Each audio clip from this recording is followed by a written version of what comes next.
Assalamualaikum warahmatullahi wabarakatuh. Hai, apa kabar guru-guru hebat Indonesia? Salam dan bahagia. Perkenalkan, saya Mariani Meput, CGP Angkatan 2 dari Kabupaten Majalengka. Bagaimana perasaan Bapak Ibu Guru setelah kemarin kita mengikuti elaborasi pemahaman mengenai pemikiran Ki Hajar Dewantara? Kemarin bagi saya adalah pengalaman yang sangat luar biasa karena bisa mengetahui sejarah atau kisah Ki Hajar Dewantara dan sekolah yang didirikan oleh beliau, yaitu Sekolah Taman Siswa yang hingga sekarang masih berdiri. Bersama Ki Priyo, salah satu murid Taman Siswa di tahun 1920-an yang juga pernah diajar oleh Ki Hajar Dewantara. Sungguh luar biasa pemaparan beliau. Yang membuat saya tersentuh dan terkagum-kagum adalah kisah Ibu Asti. Ibu Asti yaitu putri pertama dari Bapak Ki Hajar Dewantara yang menjadi sejarah mengapa Ki Hajar Dewantara menerapkan sistem Angong dan menerapkan sistem Merdeka Belajar. Kisah Ibu Asti ini melahirkan perasaan, luapan, dan pemikiran, juga tumbuh semangat yang luar biasa bagi guru-guru hebat Indonesia untuk melakukan perubahan dalam bidang pendidikan Indonesia. Koneksi antar materi, refleksi, dan kesimpulan pemikiran Ki Hajar Dewantara. Yang pertama, apa yang saya percaya tentang murid dan pembelajaran di kelas sebelum saya mempelajari modul 1.1. Sebelum mempelajari modul 1.1, saya belum mengetahui lebih banyak tentang pemikiran Ki Hajar Dewantara. Saya memiliki mindset bahwa pembelajaran yang saya terapkan adalah pembelajaran yang berpusat pada guru. Anak-anak harus mengikuti aturan yang diberikan oleh guru. Anak-anak juga harus mengikuti atau mengerjakan apa saja tugas yang diberikan oleh guru. Anak-anak juga harus menyelesaikan tugas-tugas yang diberikan oleh guru.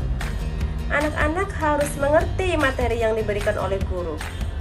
Guru mengutamakan anak-anak harus bisa baca, tulis, dan hitung di usia dini.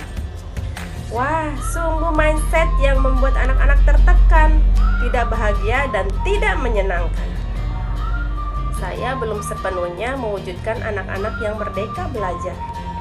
Ada satu hal yang menarik dari kegiatan pembelajaran yang dilakukan di Sekolah Taman Siswa, yaitu Bapak Ki Hajar Dewantara pernah membuat sebuah pelajaran bersama murid-muridnya membuat peta Indonesia menggunakan pasir dan batu. Pasir untuk membuat petanya dan batu untuk menunjukkan letak kota-kotanya. Contohnya Pulau Kalimantan bentuknya seperti huruf K.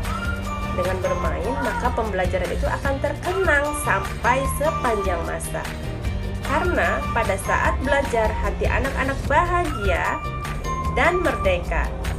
Dan itulah kodrat anak-anak, yaitu bermain. Dengan bermain, jiwa merdeka itu pasti akan tersalurkan.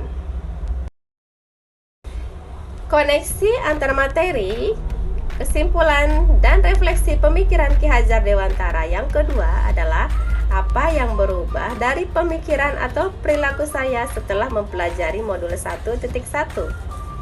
Yang pertama, saya akan merubah mindset saya bahwa pembelajaran harus berpusat pada murid. Guru harus paham dan taat pada kodrat tuwuh anak, kodrat awam. Belajar adalah bermain, tidak memaksakan anak dan menentang tabula rasa apa kata guru. Mulai sekarang harus kita balik apa kata murid dan berhamba pada murid. Yang kedua, merubah mindset saya bahwa semua anak adalah berdaya. Semua anak memiliki minat, memiliki bakat, memiliki potensi yang berbeda-beda.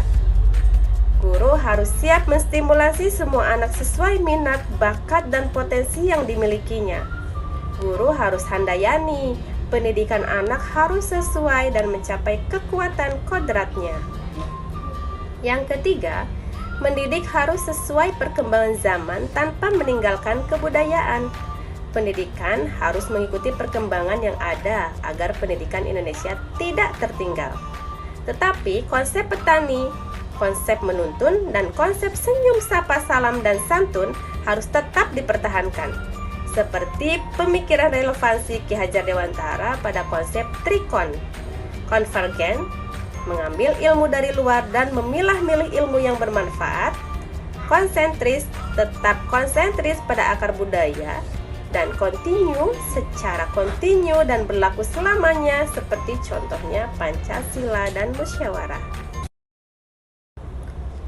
Koneksi antar materi, kesimpulan, dan refleksi pemikiran Ki Hajar Dewantara yang ketiga adalah apa yang berubah dari diri, pemikiran, atau perilaku saya setelah mempelajari modul 1.1.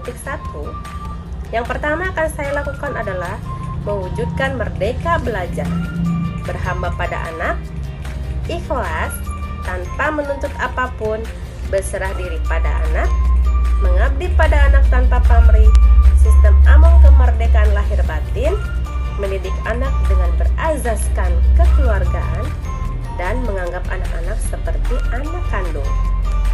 Yang kedua yang akan saya lakukan adalah mengembangkan semua aspek pengembangan, yaitu nilai agama dan moral, bahasa, kognitif, fisik motorik, sosial emosional, dan seni.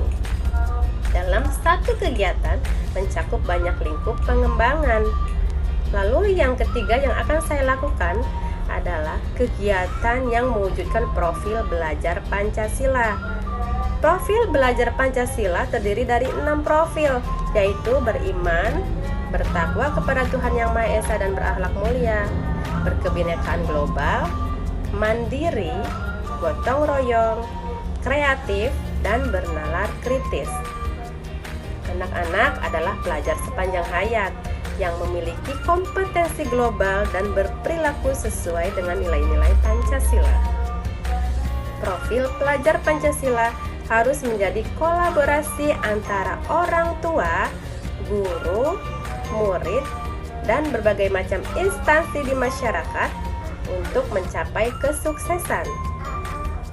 Untuk mencapai profil pelajar Pancasila perlu banyak tanya, banyak coba, dan banyak karya.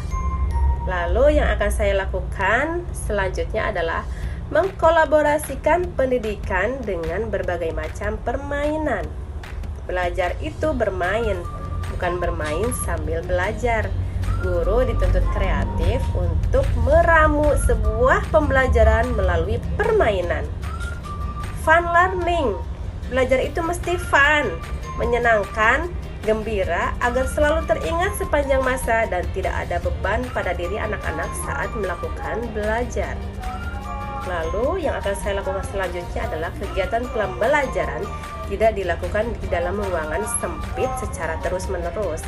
Anak-anak perlu tempat yang luas, perlu tempat terbuka, alam bebas untuk kegiatan belajarnya, agar ide-ide kreatif dan imajinasi muncul dalam diri mereka.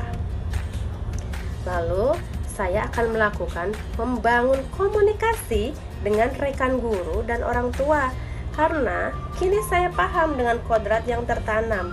Tidak mungkin burung bisa berenang dan ikan tak akan mungkin bisa terbang. Tunjukkanlah minat yang kau inginkan, tentukan bakat yang kau punya, dan tentukan ilmu yang kau suka. Guru-guru hebat Indonesia, sekarang kita akan memasuki abad 21. Tugas kita adalah bagaimana menentukan strategi pembelajaran yang memberikan kecakapan abad 21 dan HOTS. Ada 4C, yaitu critical thinking, creativity, communication, collaboration, yang memberikan kesempatan yang seluas-luasnya pada murid untuk mengamati, menanya, mengumpulkan informasi, menalar, dan mengkomunikasikan. Dengan pembelajaran 4C, maka pembelajaran akan bermakna dan menyenangkan.